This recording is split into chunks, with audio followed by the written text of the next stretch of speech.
mo, kung desidido ka talaga mag-Bigo Live App at gusto mo talaga makahanap ng supporter, gifter, spender, yung mga nagsisend sa'yo ng gift sa Bigo Live App, dapat active ka sa pagla-live. Kasi guys, ito yan ha, hindi lahat kasi dito talaga sinishare, kaya dito sa video na tatapusin mo to kasi lahat dito ng gusto mong malaman paano magkaroon ng spender, supporter, nandito na sa video na to. And guys, wag nyo akong kalimutan i-follow sa mga social media ko para updated ka sa mga tips and advice dito sa Bigo Live App. Kasi guys, nagmamanage ako ng isang agency and good deeds agency tayo. Palagi kong sinasabi to sa mga host ko. And ang dami kasing nag-comment na dito ha, umabot na halos ng 500,000 na yung views niyan. And ang dami nagtatanong na paano daw magkaroon ng spender, supporter, and all.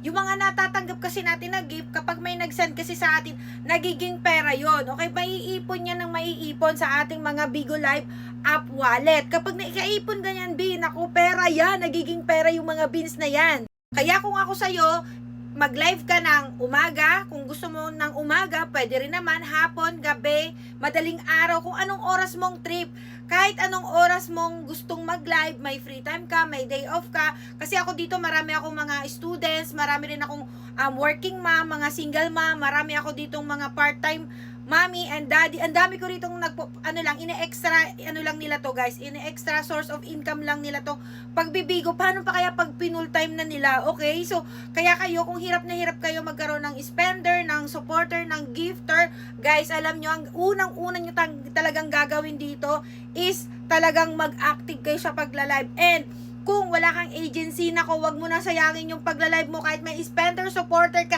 hindi ka sasahod sa Bigo. Kaya anong gagawin? Mag-apply sa isang agency. I-chat nyo ako sa aking FB, guys. Ayan na, may blue badge yan ha.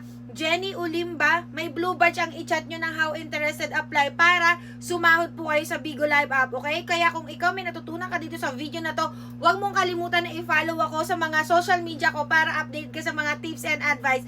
And meron pa akong i-share, just follow para updated ka, okay?